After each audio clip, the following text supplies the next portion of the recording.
Brought to you by Vigard. Scindia ಅವರನ್ನ ನಾವು ಅಭ್ಯರ್ಥಿ ಮಾಡಿದ್ರೆ ಆ ಆರ್ಥಿಕವಾಗಿ ಬಲಾಢ್ಯರಾಗಿರತಕ್ಕಂಥವ್ರ ವಿರುದ್ಧ ನಾವು ಹೋರಾಟ ಮಾಡಕ್ಕೆ ಅನುಕೂಲ ಆಗುತ್ತೆ. ಅಣ್ಣ ನೀವು ಒಂದು ತೀರ್ಮಾನ ಮಾಡೋದು ಒಳ್ಳೆಯದು ಅಂತ ಹೇಳಿ ಸಿದ್ದಮರಿಗೌಡ್ರೆ ಸೂತ್ರಧಾರರು. ಆಗ ನಾನು ಹೇಳಿದೆ ದುಡುಕಬೇಡಿ ಅಂತ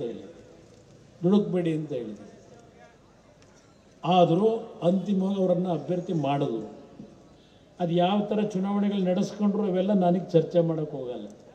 ಎಲ್ಲಿಂದ ನಮಗೆ ಹಿನ್ನಡೆ ಪ್ರಾರಂಭ ಆಯಿತು ಅನ್ನೋದಕ್ಕೆ 2006ರಲ್ಲಿ ಇದೇ ಈಗೇನು ಹೋಗಿ ಪಾಪ ದೊಡ್ಡ ಸೇನಾಧಿಪತಿ ಆಗಿಬಿಟ್ಟಿದ್ದಾನಲ್ಲ, ಈಗ ನಮ್ಮ ಹತ್ರ ಬೆಳೆದವನು ಸೇನಾಧಿಪತಿ. ಅದೇ ಸಿಂಧಿಯಾ ಅವ್ರ ಮನೆ ಮುಂದೆ ಹೋಗಿ ಬೇಡ್ಕಂಡ ನನಗೆ ಆಶೀರ್ವಾದ ಮಾಡಿ ಅಂತ. ಸಿಂಧಿಯಾ ಅವರ ಹೊತ್ತು ಅವನಿಗೆ ಆಶೀರ್ವಾದ ಮಾಡಲಿಲ್ಲ. ಸಿಂಧಿಯಾ ಅವರು ಈ ಪಕ್ಷದಲ್ಲಿ ಬೆಳೆದರು.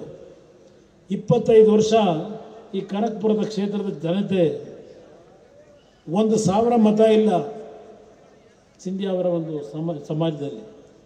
ದೇವೇಗೌಡರು ಅವ್ರನ್ನ ಇಲ್ಲಿ ಪರಿಚಯ ಏನು ಮಾಡಿದ್ರು 1983 ಚುನಾವಣೆ. ಪುಣ್ಯಾತ್ಮ ತಂದೆ ತಾಯಂದರು ಜಾತಿ ಮುಖ ನೋಡದೆ ಬೆಳೆಸಿದ್ರಿ. ಅವರು ಈ ಕ್ಷೇತ್ರವನ್ನು ಯಾವ ರೀತಿ ಇಟ್ಟಿದ್ರು ನಾನು ನೋಡಿದ್ದೇನೆ. ದೇವೇಗೌಡರನ್ನೇ ಒಂದು ಬಾರಿ ಸೋಲಿಸಿದ್ರಿ. ಅಂಥ ವ್ಯಕ್ತಿ ಇವತ್ತು ಜನತಾದಳ ಇವತ್ತು ಈ ಪರಿಸ್ಥಿತಿಗೆ ಬರಲಿಕ್ಕೆ 25 ವರ್ಷಗಳ ಕಾಲ ಶಾಸಕರಾಗಿ 15-20 ವರ್ಷ ಮಂತ್ರಿ ಆದಂಥ ಆ ವ್ಯಕ್ತಿ ಇವತ್ತು ಈ ಕ್ಷೇತ್ರವನ್ನು ಹಾಳು ಮಾಡಿದ್ದು. ನಾನು ಹಾಳು ಮಾಡಿದ್ದಲ್ಲ, ಸರಿಯಾಗಿ ನಡ್ಕೊಳ್ಳಲಿಲ್ಲ. 1994 UK ಸ್ವಾಮಿ ಇವತ್ತು ನಮ್ಮ ಹತ್ರ ಇಲ್ಲ, ನಮ್ಮ ಮುಂದೆ ಜೊತೆಲಿಲ್ಲ, ತೀರ್ಕೊಂಡು ಹೋಗಿದ್ದಾರೆ. ಕೇವಲ 500 ಮತದಲ್ಲಿ UK ಸ್ವಾಮಿ ಸೋತಿದ್ದಾರೆ ಅಂತ ಹೇಳಿ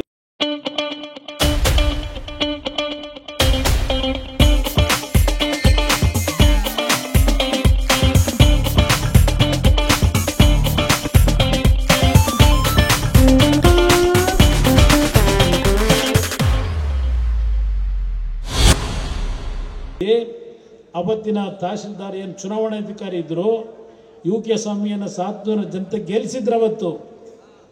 ಆದರೆ ಅಧಿಕಾರಿಗಳ ಮುಖಾಂತರ ಪ್ರಭಾವ ಬೀರಿ ಅವತ್ತೇನು ಅವರು ಆಯ್ಕೆಯಾಗಿದ್ದಾರೆ ಅಂತೇಳಿ ಘೋಷಣೆ ಮಾಡಿ ಆ ಚುನಾವಣಾಧಿಕಾರಿ ಕದ್ದು ಹೋದ.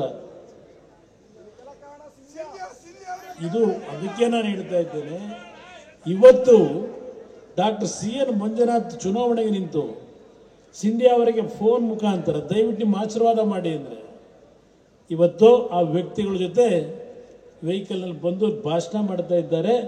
DK ಸುರೇಶ್ ಮತ ಕೊಡಿ ಅಂತ. ಯೋಚನೆ ಮಾಡಿ. ಇದೆಲ್ಲ ಯಾತಕ್ಕೆ ಹೇಳ್ತಾ ಇದ್ದೇನೆ, 2018 ಚುನಾವಣೆ ಅವತ್ತೇನೋ ಕೆಲವೆಲ್ಲ ನಡೀತು. ಸರ್ಕಾರ ಮಾಡಬೇಕಾಯಿತು. ನನಗಿವ್ರ ಜೊತೆ ಮಾಡೋಕ್ಕೆ ಇಷ್ಟ ಇಲ್ಲ. ದೇವೇಗೌಡರು ಅವರ ತಲೆಯಲ್ಲಿ 62 ವರ್ಷಗಳ ಕಾಲ ಈ ಕಾಂಗ್ರೆಸ್ನ ನಂಬಿ ಅವ್ರ ರಾಜಕೀಯ ಜೀವನವನ್ನೇ ಹಾಳು ಮಾಡ್ಕೊಂಡ್ರು. ಆಕ್ಚುಲಿ ಹೇಳ್ತಾರೆ ದೇವೇಗೌಡರನ್ನ ಈ ವಯಸ್ಸಿನಲ್ಲಿ ಕುಮಾರಸ್ವಾಮಿ ಅವರ ಹೆಸರಿಗೆ ಕಳಂಕ ತಂದ.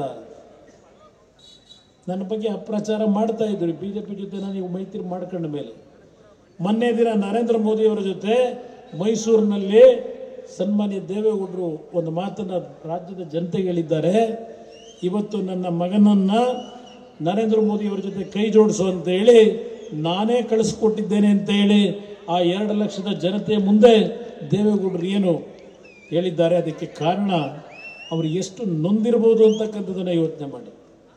ಸತತವಾಗಿ ಅವರು 62 ವರ್ಷಗಳ ಕಾಲ ಈ ದೇಶದಲ್ಲಿ ಜಾತ್ಯತೀತ ಶಕ್ತಿಗಳು ಉಳಿಬೇಕು, ಸೆಕ್ಯುಲರಿಸಂ ಉಳಿಬೇಕು ಅಂತ ಹೇಳಿ ಬಂದಂಥವರೇನಿದ್ದಾರೆ. 62ರಲ್ಲಿ ಅವರಿಗೆ ಕಾಂಗ್ರೆಸ್ನ ಟಿಕೆಟ್ ಕೊಡಲಿಲ್ಲ ಘೋಷಣೆ ಮಾಡಿ ಪಕ್ಷೇತರ ಅಭ್ಯರ್ಥಿಯಾಗಿ ನಿಂತು ಅಲ್ಲಿಂದ ಅವರ ರಾಜಕೀಯ ಜೀವನ ಪ್ರಾರಂಭ ಆಯಿತು. Brought to you by Vigard.